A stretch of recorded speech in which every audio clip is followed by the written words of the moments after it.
அன்பார்ந்த தமிழக மக்களே, உங்கள் அனைவருக்கும் புரட்சிகர மாணவர் இளைஞர் முன்னணி சார்பாக பணியான வணக்கத்தை தெரிவித்துக் கொள்கிறோம். இன்றைக்கு எதை பற்றி பேச போகிறோம் அப்படின்னா, இன்றைக்கி மாநில அரசு மாநில கல்விக் கொள்கையை வெளியிட்டிருக்கிறாங்க. இந்த கல்விக் கொள்கை இப்பொழுது தமிழகம் முழுவதும் கல்வியாளர்கள் மத்தியிலும் மாணவர்கள், ஆசிரியர்கள் மத்தியில், பெற்றோர்கள் மத்தியில் மிகப்பெரிய விவாத பொருளை ஏற்படுத்தியிருக்கு. முதல்ல மாணவர் அமைப்பாக நாங்கள் எப்படி இதை பார்க்குறோம் அப்படின்னா, இன்றைக்கு 8வது ஆல் பாஸ் முறைங்கிறத இந்த கல்விக் கொள்கையின் மூலமாக கொண்டு வந்திருக்கிறாங்க. ஆக புதிய கல்விக் கொள்கையில் என்ன சொல்கிறாங்கன்னா, 3வது 5வது 8வதுக்கு பொதுத் தேர்வு, 9வது 12வது வரைக்கும் 6 மாதத்துக்கு செமஸ்டர் எக்ஸாம் அப்படிங்கிற முறையை கொண்டு வராங்க. இது மேலும் மேலும் ஃபில்டர் பண்ணுற முறையும் இப்பொழுது புதிய தலைமுறையாக, முதல் தலைமுறை 2ஆம் தலைமுறையாக படித்து வரக்கூடிய ஏழை எளிய மாணவருடைய கல்வி உரிமையை ஒட்ட பறிப்பதாக இருக்கும்.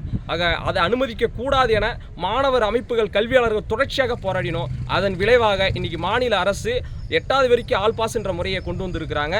இதை நாங்கள் மிக அளவில் வரவேற்கிறோம். அதோடு மட்டும் இல்லாமல் புதியதாக கொண்டு வந்த +1 எக்ஸாம், அரசு எக்ஸாமை ரத்து பண்ணியிருக்கிறாங்க. அதை இது மாணவர்களுக்கான மிகப்பெரிய கல்வி சுமையை இது குறைச்சிருக்கு. பல மாணவர்கள் மன உளைச்சலில் தற்கொலை பண்ணி சாகிற நிலையை நீடிச்சிருக்குங்க. ஆக அதையெல்லாம் தடுக்கும் விதமாக தமிழக அரசு இப்படி ஒரு திட்டத்தை கொண்டு வந்திருக்குது. மாநில கல்விக் கொள்கையின் கீழே இதில் கொண்டு வந்திருக்கு. திட்டவட்டமாக சொல்லியிருக்காங்கிறத நாங்கள் வரவேற்கிறோம். ஆனால் இது மட்டுமே போதுமானதா அப்படின்னா, எண்ணற்ற பாதிப்புகளும் இந்த கல்விக் கொள்கையில் இருக்குது. ஆக இந்த கல்விக் கொள்கையில், புதிய கல்விக் கொள்கையில் சொன்ன பல சாராம்சங்கள் இருக்குது. குறிப்பாக மாடல் ஸ்கூல் என்ற பேரில் ஒரு குறிப்பிட்ட பள்ளிகளை தேர்வு பண்ணி அந்த பள்ளிகளுக்கு கோடிக்கணக்கில் காசை கொடுத்து அதை தரத்தை மேம்படுத்துறது. ஆக மற்ற பள்ளிகளோட நிலைமை என்ன?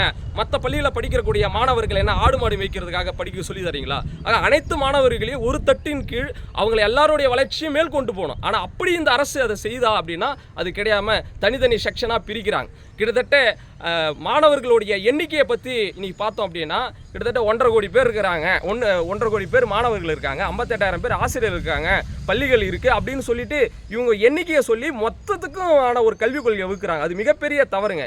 இங்கே பல பள்ளிகள் ரொம்ப தாழ்வான நிலையில் இருக்குது. பல பள்ளிகளில் படிக்கக்கூடிய மாணவர்கள் இன்னைக்கு அடிப்படையாக இப்போ தாழ்த்தப்பட்ட, பிற்படுத்தப்பட்ட மாணவர்கள் பொருளாதார ரீதியிலையும் பின்தங்கி இருக்கிறாங்க.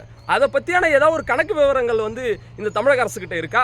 அதை பற்றி இங்கே ஏதாவது பேசிச்சா அப்படின்னா இது பேசலை. ஆக பொதுவாக ஒரு கல்விக் கொள்கையை வகுப்பது என்பது மிகப்பெரிய ஆபத்தான ஒன்று. இந்தியா ஒரு சமூகம் மிகப்பெரிய ஏற்றத்தாழ்வு இருக்குது. பணக்காரன், ஏழை, இந்த சாதி அந்த சாதின்னு இங்கே கல்வி நிறுவனங்களில் சாதிய பிரச்சனை இருக்குது, மத பிரச்சனை இருக்குது, பணக்கார ஏழைன்ற பிரச்சனை இருக்குது. இதெல்லாம் தாண்டி தான் இன்றைக்கி மாணவர்கள் கல்வியை பெறுறதுக்கு பல போராட்டங்கள் நடத்தி இன்னைக்கு படித்து வந்துட்டு இருக்கிறாங்க. ஆக அதெல்லாம் பறிக்கும் விதமாக பல திட்டங்கள் இருக்குது. தமிழக அரசே இதுக்கு பதில் சொல்லணும். சமூக நீதி அரசே இதுக்கு நீங்கள் பதில் சொல்லணும். ஆக இந்த கல்விக் கொள்கையில் இவ்வளோ பெரிய ஆபத்து இருக்குது. அதோடு மட்டும் இல்லாமல் அதில் ஆசிரியர்கள் இருக்கிறாங்க. பல ஆசிரியர்களை இன்னும் பணி நிரந்தரம் பண்ணலை. அந்த பணி நிரந்தரம் பண்ணுறதை பற்றி இதில் ஏதாவது குறிப்பிட்டிருக்கிறாங்களா? அதுவும் கிடையாது. ஆக இதை தனியாருக்கு கொண்டு போகிற விதமாக இந்த மாடல் ஸ்கூலும் இந்த ஆசிரியர்களை பணி நிரந்தரம் பண்ணாமல் இருப்பதும் ஒரு குறிப்பிட்ட பள்ளிகளை வளர்ப்பது என்ற இந்த நோக்கம் என்பது மிக மிக ஆபத்தானது. இதை நாங்கள் வன்மையாக கண்டிக்கிறோம். கல்விக் கொள்கையை மீண்டும் மறுசீரமைப்பு பண்ணி இந்த கல்விக் கொள்கையை வளர்ச்சிக்கு கொண்டு போக வேண்டும். அப்படி பண்ணால் மட்டும்தான் மாணவர்கள் வளர முடியும். சமூக நீதி அரசு இதை கணக்கில் எடுக்காமல் நீங்கள் கொண்டு வரீங்க அப்படின்னா இது மிகப்பெரிய கல்வியை பறிக்கும் விதமாக போகும். இதை ஒருபோதும் மாணவர் அமைப்புகள் நாங்கள் விடமாட்டோம்.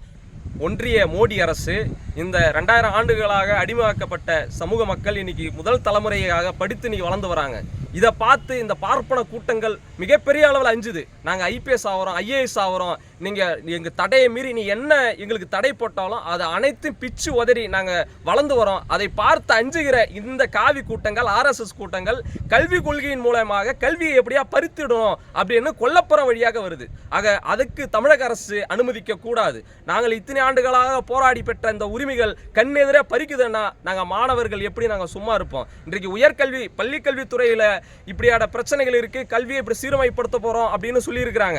இதுல உயர்கல்வித்துறைக்கு நீட் போன்ற அனைத்து என்ட்ரன்ஸ் எக்ஸாமும் கொண்டு வராங்க. ஆக அதை தடுத்து நிறுத்தணும் அப்படின்னா மாநில அரசு சிறப்பு கவனம் எடுத்து உயர்கல்வித்துறையில என்ன நம்ம நடவடிக்கை எடுக்க போறோம் அப்படிங்கிறதையும் இங்க பேசணும். இன்னொரு பக்கம் இந்த பார்ப்பன கூட்டங்கள் கனவு காண்டு கொண்டு இருக்குது, சங்கி கூட்டமாக ஆக்கணும், இங்கே இருக்கவனை படிக்க விடக்கூடாது, விஸ்வகர்மா யோஜனா மூலயமா குலத்தொழிலை போய் நீ செய்ய, அந்தந்த சாதியில் பிறந்தையே அந்தந்த சாதி தொழிலை போய் செய்ய என்ற அந்த கனவு இருக்கு இல்லையா? அந்த கனவை அடித்து நொறுக்கி தான் இன்னைக்கு உலக அளவில் இன்னைக்கு பல்வேறு கட்டங்களில், பல்வேறு தொழில்களில், பல்வேறு கல்வி நிலையில் IIT, MIT என வளர்ந்து கொண்டு வருகிறோம் தமிழக மக்கள், இந்திய மக்கள். ஆக அப்படியேப்பட்ட வளர்ச்சிக்கு தடையாக இருக்கக்கூடிய இந்த பார்ப்பன கூட்டத்துக்கு பதிலடிக்க கொடுக்கணும்னா நாம் சிறந்த ஒரு கல்விக் கொள்கையை வகுத்து அந்த கல்விக் கொள்கையின் மூலமாக பல மாணவர்களை, பல லட்சம் மாணவர்களை கல்வியிலிருந்து உயர்த்தி நாம் தமிழக மக்களை மட்டும் இல்லாமல் இந்திய மக்களுக்கு ஒரு எடுத்துக்காட்டாக வளர வேண்டும்னா கல்விக் கொள்கையை சீர்தூக்கி நாம் நடத்த வேண்டும். எரியுதா நாங்கள் மாணவர்கள் வளர்ந்து வருவது இந்த பார்ப்பன பாசிச கூட்டத்துக்கு எரியுதா? நாங்கள் வளருவோம், எவ்வளோ தடைகள் இருந்தாலும் வளருவோம். அதற்கு ஒருபோதும் தமிழக மக்கள் அடிபணிந்து போக மாட்டோம். எங்களுடைய உரிமைகளை பறிப்பதற்கும் கல்வியை பறிப்பதற்கும் இந்த RSS கூட்டங்கள் வருகிறது என்றால் தமிழக மக்கள் இந்த பூணூலையும் குமுடியையும் நாங்கள் வெட்டி எறிய தயாராக இருப்போம் என கூறிக்கொண்டு கல்விக் கொள்கை விமர்சனத்தை நாம் கருத்தில் கொண்டு தமிழக சமூக நீதி அரசு இதற்கான ஒரு முடிவை எடுக்க வேண்டும் என வலியுறுத்துகிறோம். நன்றி.